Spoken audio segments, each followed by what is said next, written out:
In death, as in life, Silvio Berlusconi dominates the headlines. His legacy is not confined just to Italy. Donald Trump's legal charges are piling up, but his campaign for re-election is still on. How much will the media help? And telling the truth in a time of war. The hardships of reporting on your own military.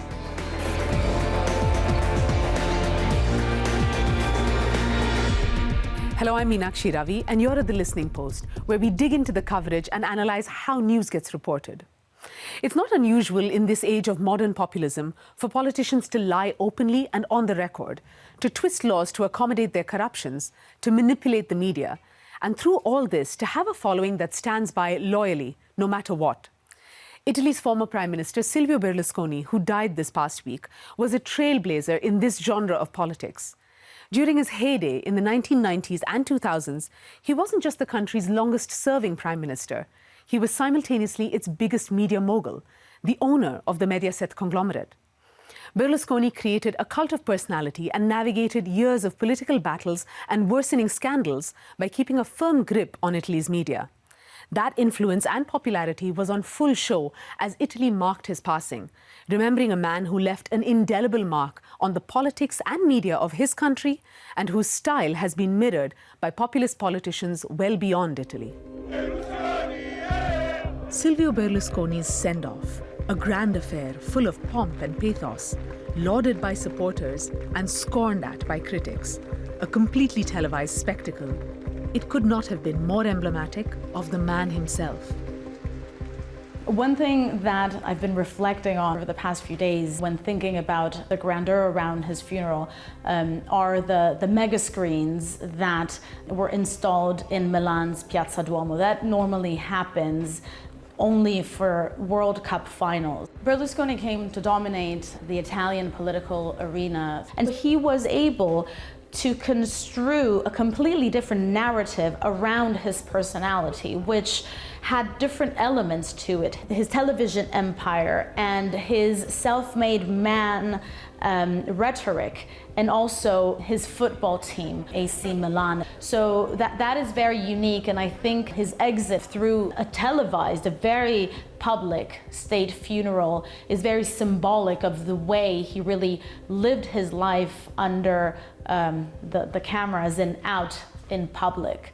I think that the coverage of his death was exactly the mirror of the coverage of his life, because everything was so polarized. 90% of media coverage, he was covered like a saint, like, you know, a very big leader, but for a small percentage, and, you know, on the social web, his representation was of a guy who was very, you know, bad for the country. So I think that the coverage was polarized pretty much as his life was polarized.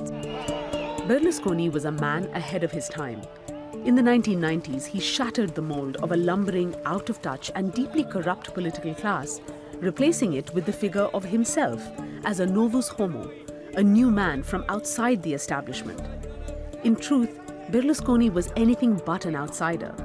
Through the 1970s and 80s, he manipulated Italy's institutions, befriending people who made laws and people who broke them to build a multi-business empire, spanning real estate, supermarkets, advertising, and media. And it was Berlusconi's media conglomerate, Mediaset, that had a truly revolutionary impact across Italy. So Berlusconi started very much like a pirate in the 1980s, using loopholes in regulations about broadcasting. Then he managed to take control over 3 out of 7 national TV channels in the country, which also happened to be the channels that were in a way kind of more entertainment-oriented, more youth-oriented. So in so doing, he really managed to capture an audience and a very rich advertising source.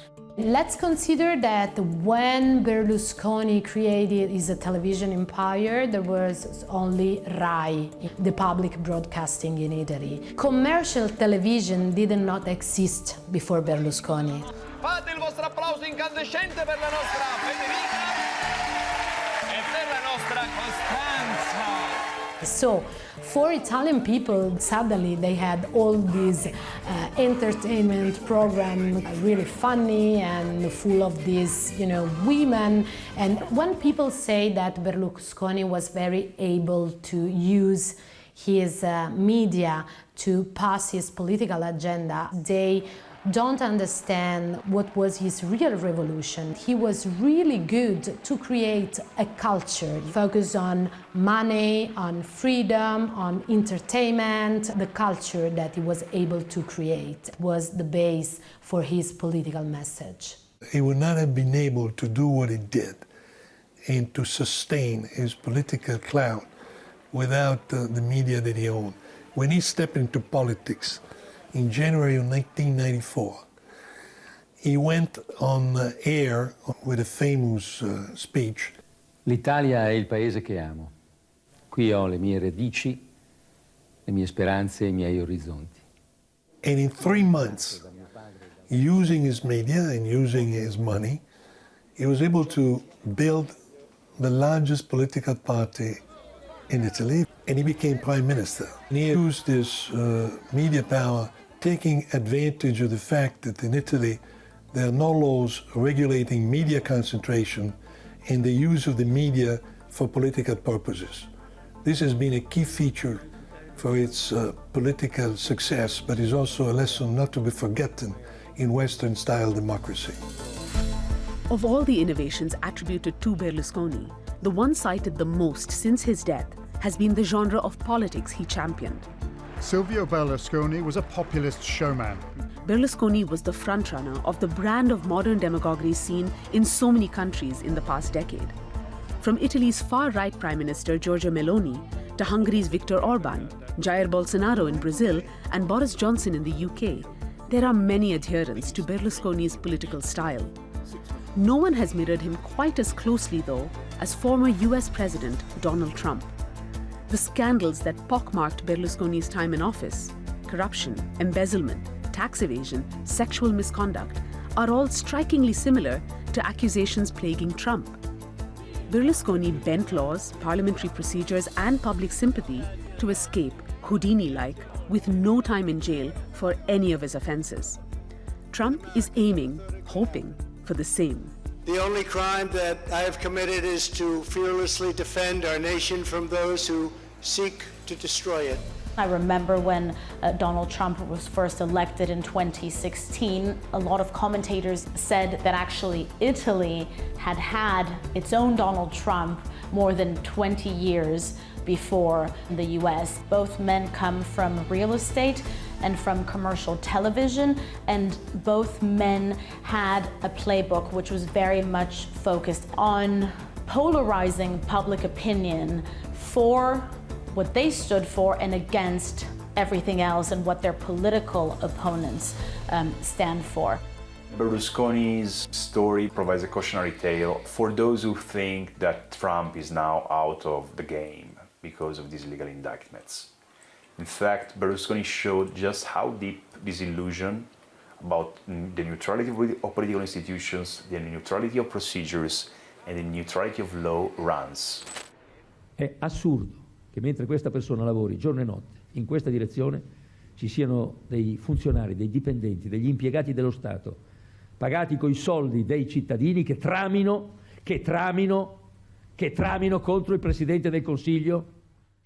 There is a very large section of the populace who thinks that basically judges are politically biased, that they are prosecuting politicians because of their political agenda. Hence, being investigated or prosecuted can turn into a weapon for the politicians who are the target of these trials. As far as the joke of an indictment, it's a horrible thing. It's a horrible thing for this country. I mean, the only good thing about it is it's driven my poll numbers way up. Can you believe that?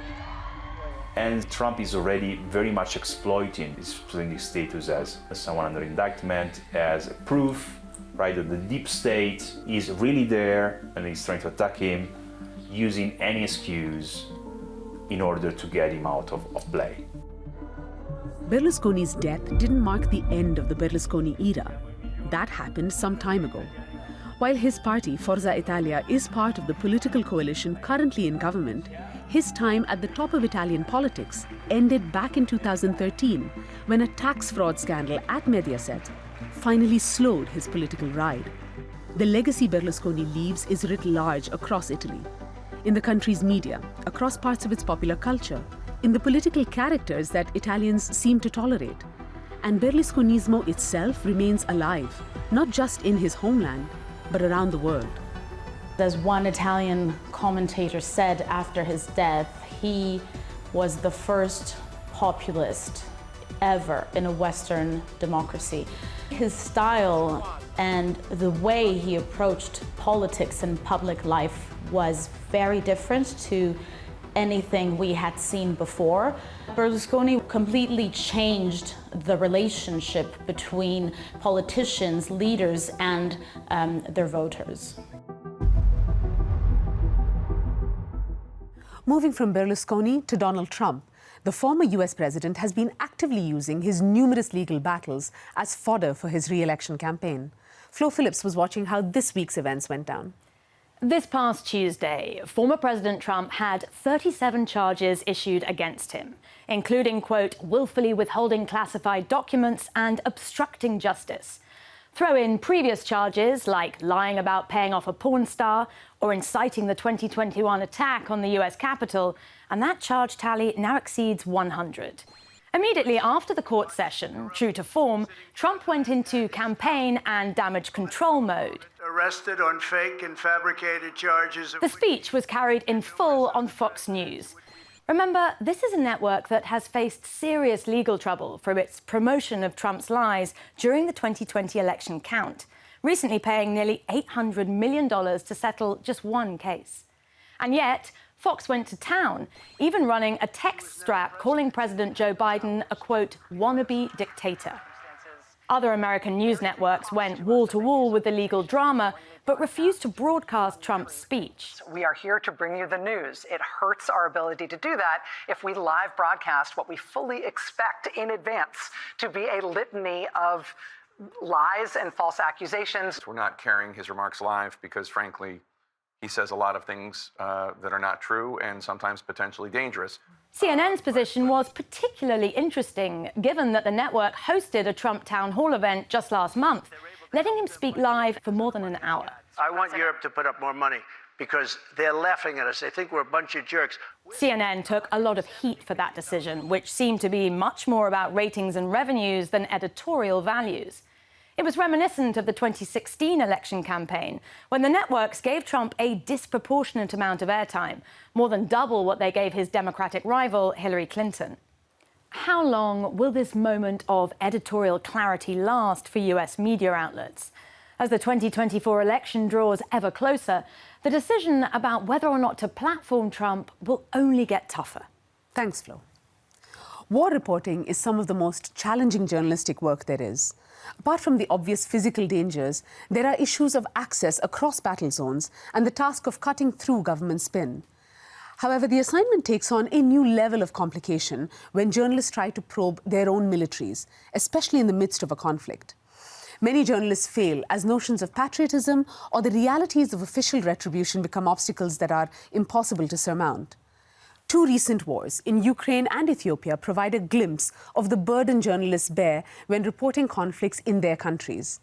The Listening Post's Ryan Coles now on one of the lesser discussed challenges of war reporting, investigating corruption and crimes committed by your own country's fighting forces. Two journalists caught in two different conflicts, transformed unexpectedly into war reporters. One from Ethiopia, the other Ukraine.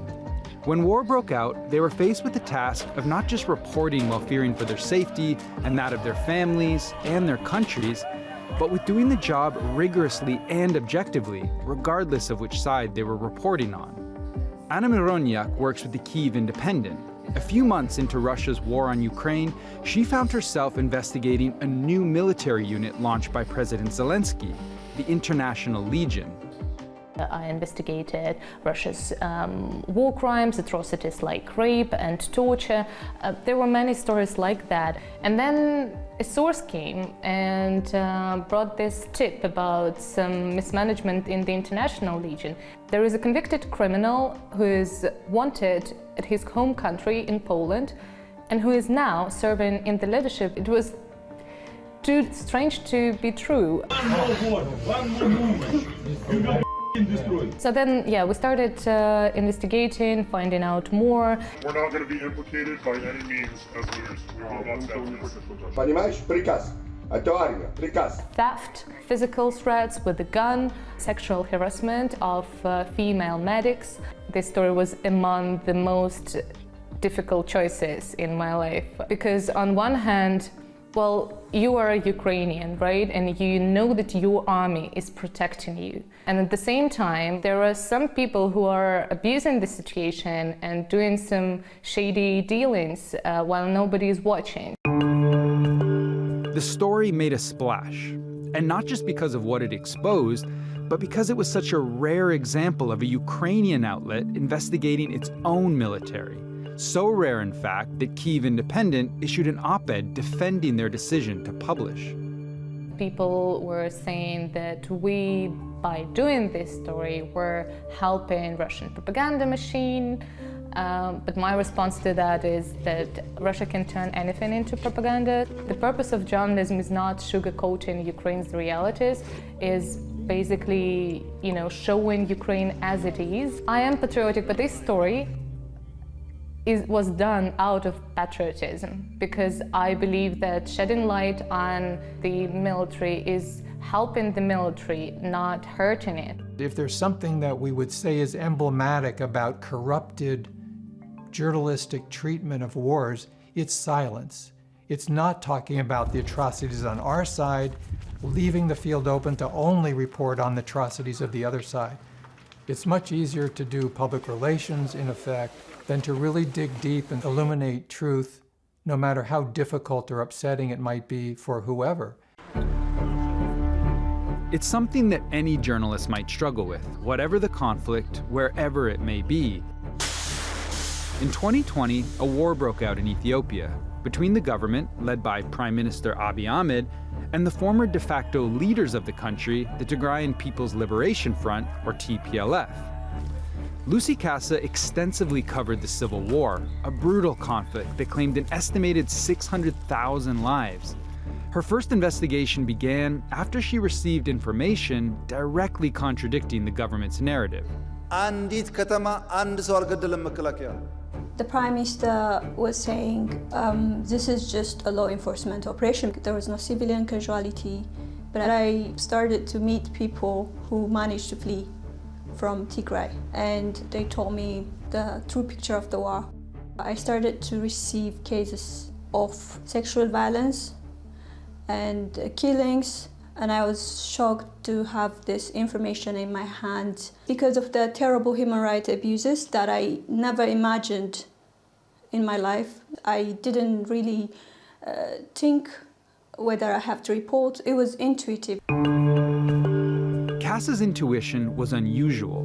As a member of the minority ethnic group, the Tigrayans, Casa's readers would have expected her to criticize the government. But when she started reporting war crimes on the other side, those of the TPLF, she crossed the line few reporters dared to, and she's paid the price. She now lives in exile. I wasn't aware of my ethnicity until I started living in Addis. I believe that way helped me to report objectively in this war. Otherwise, I could have found it very difficult. Hiding the truth won't help anyone. So eventually what comes out is the truth, like both sides committed the crimes. The people who are citizens of a country or live there, they're in a real bind when the country goes to war. They're supposed to be true to the journalistic ethos that you seek the truth, no matter where it goes. Well, during war, there's a lot of reason to fear. Retribution, anger, retaliation. That's an incentive for the journalists, frankly, to trim their sails, go along with the flow, be blown with the propaganda wind of their own government.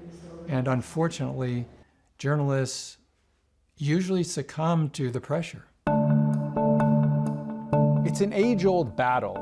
The idiom, "the first casualty of war is truth," was coined back in 1917, specifically referencing the constraints of war reporters. This country is at war with Germany. In the pre-digital age, censorship was much easier. Governments could control the spread of information and often denied journalists access to the front lines. As technologies advanced, access for journalists increased. This is what the war in Vietnam is all about. It allowed them to document and disseminate information unlike anything seen before, often revealing the horrifying realities of war. The Marines have burned this old couple's cottage. Yet the impact of this kind of investigative war reporting can seem intangible at times. While shocking details have been uncovered from countless conflicts, the revelations often take a lot of time to shift national attitudes or to help bring the fighting to an end. For those telling these stories, the burden of the work with its challenges and dangers is heavy, and many are still waiting for the reporting to make the difference it should. So there were messages that were passed to us from military intelligence, which basically said they disliked it.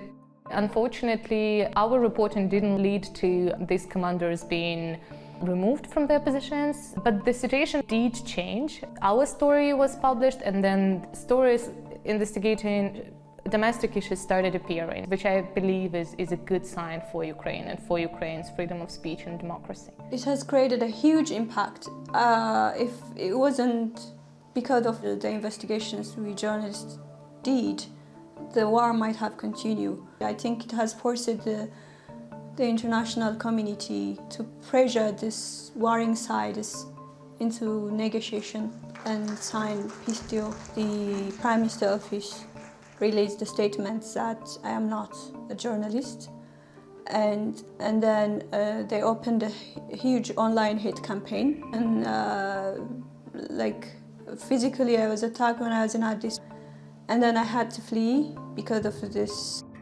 There are moments that were vital in reporting on war, but very few of them were turning points, because the essence of propaganda is repetition, and the exceptions are just that. They're exceptional. The higher calling of journalism involves a deeper kind of patriotism, that your own country should be governed by truth rather than lies or deceptions or partial truths. And as much as we might despair about the shortage of such reporting, the fact that it exists makes the difference between a complete crushing of democratic possibilities and leaving those doors open.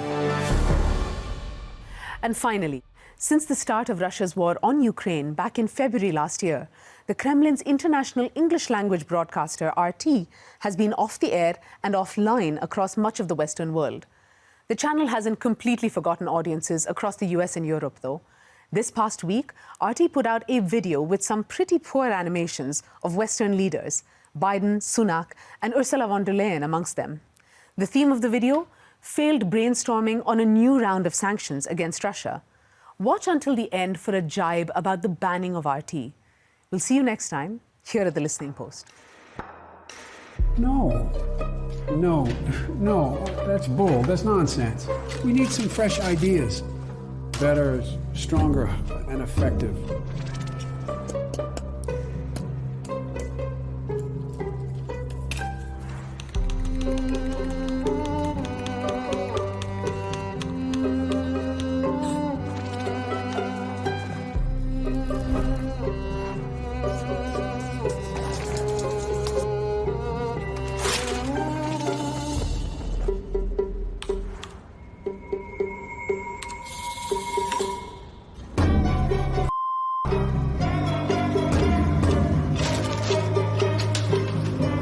Oh, God, I'm so tired.